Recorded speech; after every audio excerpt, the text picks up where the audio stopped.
Tonight, flood watch. The BC interior on alert as water starts spilling over the landslide, blocking the Chilcotin River.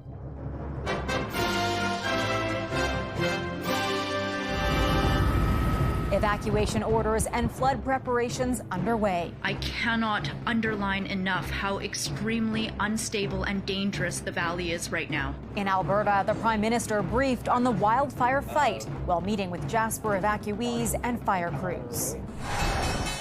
Stock markets around the world take a tumble, plunging amid fears of a slumping U.S. economy and a recession. There's so much uncertainty coming out of that economy. It's radiating shockwaves through the global markets.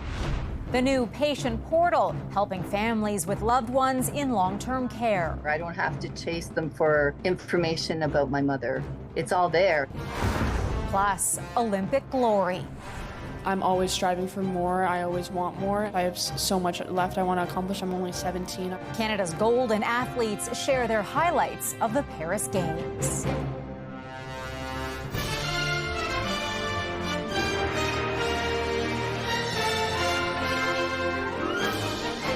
CTV National News with Omar Sachedina.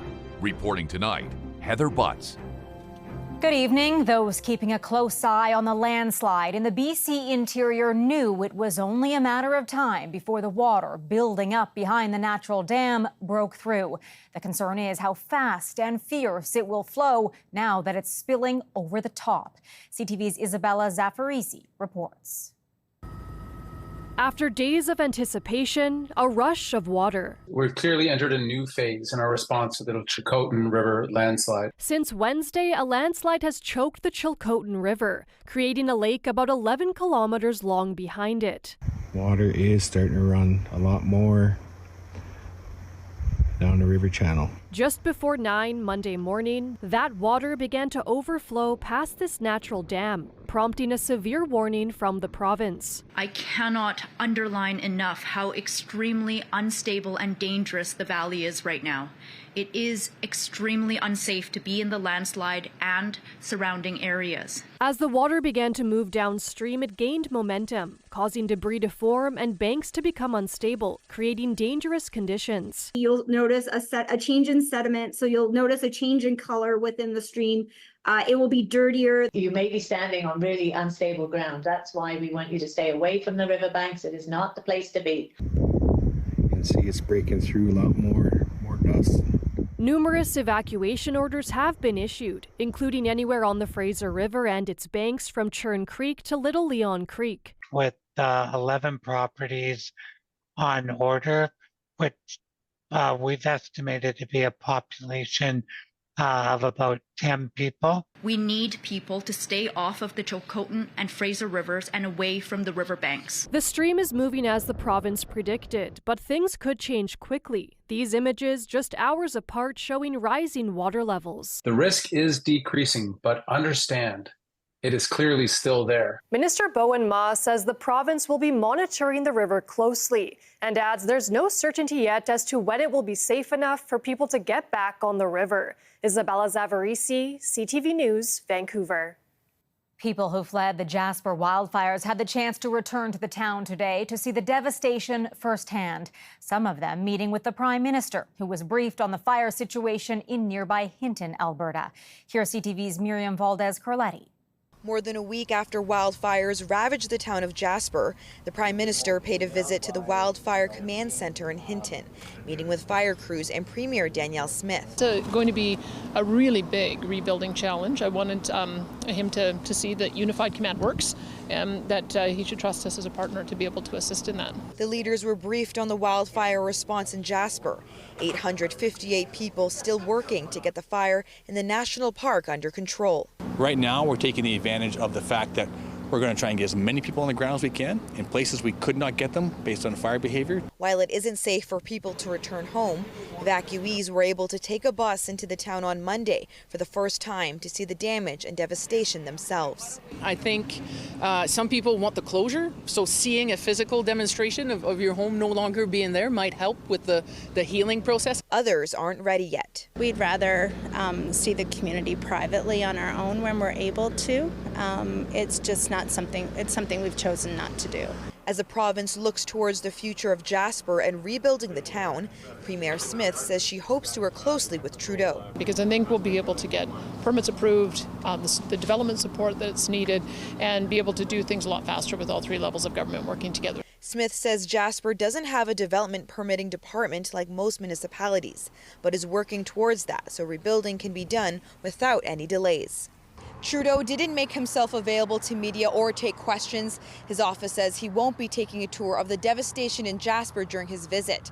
Parks Canada saying it was out of respect for the people grieving and those going to visit today. Miriam Valdez-Carletti, CTV News, Hinton, Alberta. South of the border, catastrophic flooding and wild winds in Florida as Debbie slammed the Gulf Coast as a Category 1 hurricane and turned deadly. There's a lot of water, a lot of wind, a lot of tree branches, a lot of flooding. This is the first hurricane to hit Florida this season, making landfall in the Big Bend region, dumping more than 12 inches of rain in some parts. At least 4 people were killed, including 2 children. Hundreds of thousands of customers in Florida are without power. Debbie has since downgraded to a tropical storm. It's now cutting a path towards the Carolinas, bringing torrential downpours and historic flooding. Both Georgia and South Carolina have declared states of emergency. Global markets spiraled today, suffering one of the worst days in years, triggered by new concerns of a possible recession for the U.S. economy. A rocky day across the board. The Dow Jones lost more than 1,000 points, closing at 38,703. The Nasdaq falling more than 576 points, and the S&P 500 suffering one of its worst days in nearly 2 years, down 160 points. CTV's Colton Proyel takes a closer look at the numbers and what it all means. Global markets tumbling for the 3rd day in a row. Investors continue the sell-off over fears of a slowing U.S. economy. There's so much uncertainty coming out of that economy. It's radiating shockwaves through the global markets. The worst hit, Japan, where the Nikkei cratered 12%, at one point exceeding the Black Monday crash of 1987. Wall Street's volatility measure hit its highest point since the beginning of the pandemic, while tech stocks continue their weeks-long decline. They're all falling very dramatically right now, which shows there was a bit of a bubble effect there. And this is probably what's driving the bigger downturn that we're seeing across world markets. Part of today's extreme reaction, a response to Japan's interest rate hike last week. Many investors borrowed against a low-interest yen to fund higher-yield assets. Now they're selling off stocks to pay back their loans. Suddenly, when we combine that with the other factors, they're saying, maybe we better rebalance our portfolios. And we're not talking about $1,000 here or there. It's billions of dollars. But experts say this should change little for Canadian investors. This will probably be a minor blip, and I don't anticipate this being, people's biggest fears. Now attention shifts to the U.S. Federal Reserve and a potential interest rate drop when they meet in September. For Canadians, the TSX was closed over the holiday. Economists predict a less severe drop when it opens tomorrow morning and fluctuations throughout the week as investors closely monitor their portfolios. Heather. Colton, thank you. A landmark financial ruling from a U.S. federal judge designating the online search giant Google a monopoly. Google lost a massive antitrust lawsuit over its search dominance. A judge will now decide whether to break up parts of Google, which could potentially reshape how millions get information online. Google plans to appeal the decision. To the race for the White House, Vice President Kamala Harris is expected to announce her running mate tomorrow. Harris, set to make one of the biggest decisions of her career, met with the 3 top contenders Sunday in Washington. Popular first-term Pennsylvania Governor Josh Shapiro, a former prosecutor, Arizona Senator and retired astronaut Mark Kelly, and Minnesota Governor Tim Walz, a retired school teacher.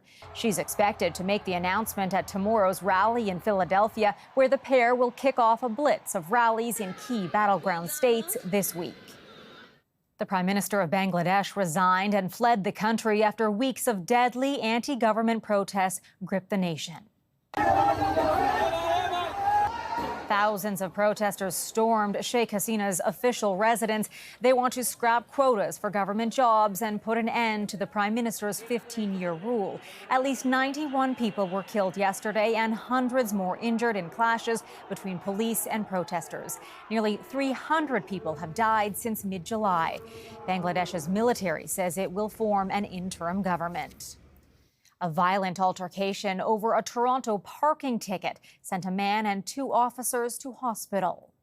A large police presence shut down a Toronto street for several hours. Police say the man's anger towards a parking enforcement officer went from verbal to physical. A neighbor captured police converging and arresting the man, who neighbors say was picking up his children from a relative's house and stopped his car in a bike lane. This is another incident where our members were assaulted because people are becoming violent over a parking ticket.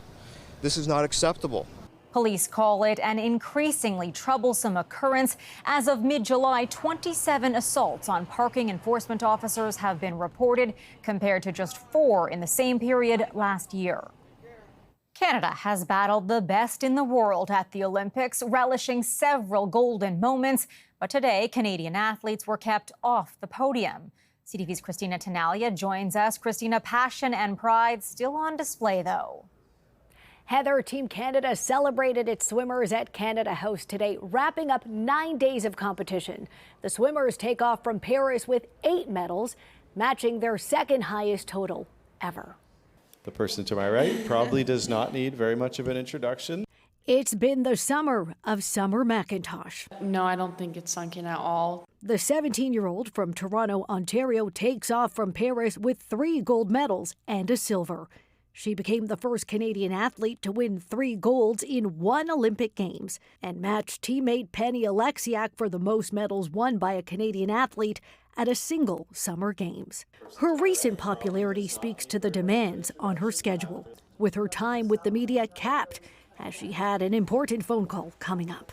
The Prime Minister of Canada is calling me. This will be the swim star's second chat with Prime Minister Justin Trudeau at these games. I'm excited to get back to Canada and see all my friends and family, and I can't thank all of my supporters enough. It's been a crazy whirlwind of emotions and excitement. Ethan Katzberg spoke to reporters today after Sunday's gold in men's hammer throw.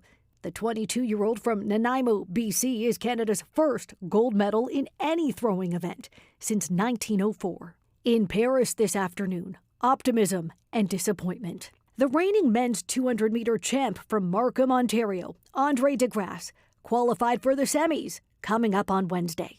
And for Team Canada's women's 3x3 basketball team, no spot on the podium.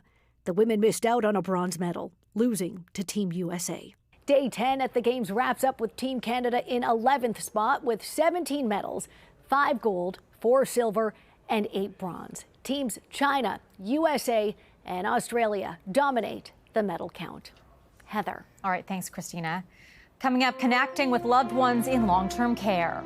Now they can have direct access and we don't do all that work. A new patient portal keeping families informed. Plus, triathletes swim the Seine despite health concerns.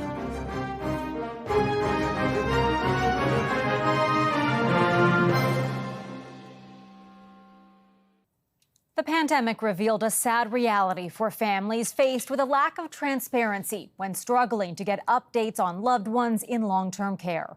A new Canadian-made app is working to change that, providing a pathway to access information. It's been adopted by the Salvation Army. Here's CTV's medical correspondent, Avis Favreau.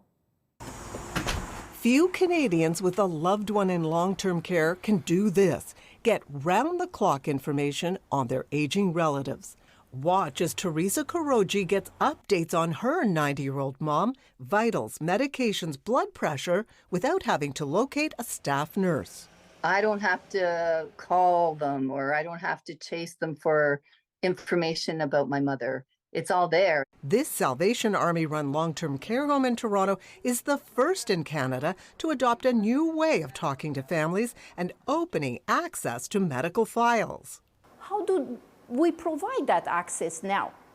We make copies and we mail it to them. Now they can have direct access and we don't do all that work. Doesn't make that more sense? As nurses update a resident's chart, the data gets shared immediately. Before we have to call, and it spent a lot of time because one, family is not available. It's designed by an Ottawa husband and wife team who wondered why Canadian hospitals have moved to online patient charts, but seniors' homes have not. Although the genesis of this idea was let's help the staff, let's cut the phone calls. When the stories of pandemic came about and how there was no transparency, no communication, we thought let's just build a patient portal for long-term care home because it's such an easy technology to build. In the 5 months it's been in use, officials here say most families use it regularly. The issues, whether it's the TV not working right or the food not being appropriate. Like Frank Pickersgill, whose wife Maureen lived at the home, he pushed for this service after seeing a demonstration. I thought it's such a simple and obvious way to get communication wherever you live or wherever you are about what's happening. The managers of this Salvation Army home say the service costs about $2 per resident per month, but the savings are enormous. With surveys showing it cuts an estimated 3 hours a day of phone calls off the nurse's workload. They get it back to actually interact with residents, provide that human interaction. At least 20 U.S. nursing homes are now using this Canadian-made system, but Canadian homes say developers were a hard sell. You got to wonder, right, if the lack of innovation in long-term care is part and parcel because of the ageism and the inability to properly fund and innovate in this sector. We should have it in all the long-term care homes. In fact, the residents have started fielding calls from other facilities as word gets out. There's a revolution in communication starting right here. Avis Favreau, CTV News, Toronto. A mother and her new baby are happy and healthy in Nashville after a unique delivery. Oh, his head is coming out, ma'am. Okay. His head is out. Okay, tell her to lay down and take off anything below her waist. 911 received the call about a woman suddenly going into labor. The dispatcher calmly talked them through the birth for 8 minutes until a baby boy was born. My favorite part about this whole situation was there was also another younger child in the room. Maybe between the ages of 7 and 10 years old, but she started talking to the baby, welcoming him to the world, and that absolutely just melted my heart. Mom and baby were taken to hospital and are doing well. Still ahead, taking the plunge in Paris, despite lingering concerns over water quality in the Seine.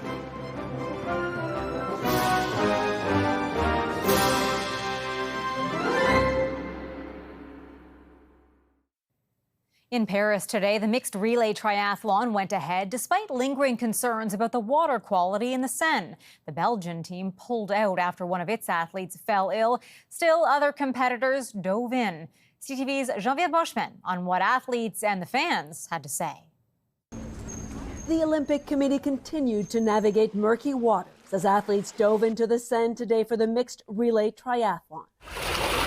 Looming behind the scenes, say athletes who made it to the podium, stress and uncertainty over pollution of the Seine. Yeah, we were looking out the window constantly like, oh, it's raining again. So yeah, it would be nice not to have those feelings, but for me, I trust that they've made the right decision and put our health and safety. The race went ahead after Belgium pulled out of the competition. Triathlete Claire Michel fell ill after her first swim event in the river. No link has been established to the Seine, but Belgian reporting suggesting she suffered from an E. coli infection raised red flags. Souhaiter bon rétablissement à l'athlète. The IOC's Martin Foucault, a retired Olympic champion in biathlon, offered Michel wishes for a speedy recovery and said the priority is the safety of the athletes. The IOC also insists lab test results show acceptable levels of bacteria. Locals and tourists love the sight of this iconic river in the heart of Paris. Still, there's little enthusiasm to following the athletes' strokes. Would you swim in this water here? No, no, it's impossible. No. Why? No, man, and why? For the color. My country, Sardinia, is very, very good. Very clear water. Beautiful sea. Beautiful. More beautiful. How much money could I give you to swim in it? I'll do it for about tenner, probably. Yeah. He's just bought a house in his money. I don't know, I'd probably want 1,000 or something. More than that, maybe 1 million.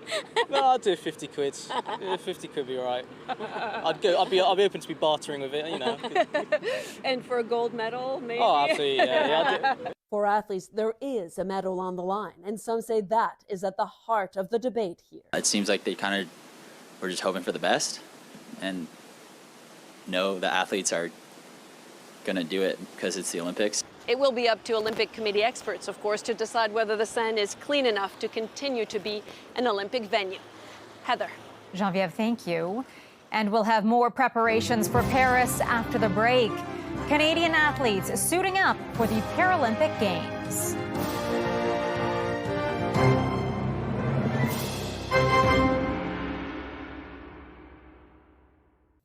We leave you tonight with a true testament to the power of sport. Hundreds of athletes will soon chase their Paralympic dreams in Paris. For one elite Canadian competitor, she's hoping a touching tribute to her late mother will help her get there. CTV's Annie Bergeron-Oliver explains. No matter the conditions, Brianna Hennessy is out on the water, working through pain and exhaustion. This is a hard week. Next week we have a bit of an easier week. Ready, set, go. To realize her dream, a podium finish at the Paralympic Games. Lots of girls grow up with the dream of being in a white wedding dress. For me, it was going to the Games and representing Canada on the world stage, so yeah. An athlete all her life, Hennessy is a newcomer to canoe kayak. She only picked up the sport about 4 years ago. Are you steering at the front? Not really. You just don't look like you're hitting it square. And is already a world medalist, getting set for her second Paralympics. I still consider myself to be the new kid on the block. Didn't even know I could swim, after my accident, so it was quite scary in the start, but Joel and I kind of went head on into it, and we've been giving it everything we've got. In 2014, Hennessy was struck by a speeding car that left her paralyzed. Here's your life jacket. The person who helped her get through those tough days, her mom, Norma. My mom was my best friend in the whole world. She was my Wonder Woman. Norma passed away last year, but thanks to her coach, Joel Hazan, who created this special paddle for Paris. This is a cardinal, so in my family, that's how we sort of, signify our lost ones, or if we see a cardinal, that they're with us. Norma is always by Hennessy's side in the water. Brie always said, at a World Championships or any big event that she could hear two people when she was coming down the course, me and her mom. So she'll still hear me, and hopefully she'll feel her mom coming down the course. I'm going to have her right there with me in my heart, and with every breath I take and every stroke I take down that course. A touching tribute and a surprise that Hennessy hopes will give her an extra push towards the podium. Annie Bergeron-Oliver, CTV News, Ottawa. And we will be cheering her on. That's our newscast for this Monday. I'm Heather Butts. For all of us at CTV National News, thank you for watching. Omar and Sandy are here tomorrow. I'll see you again on Friday. Good night.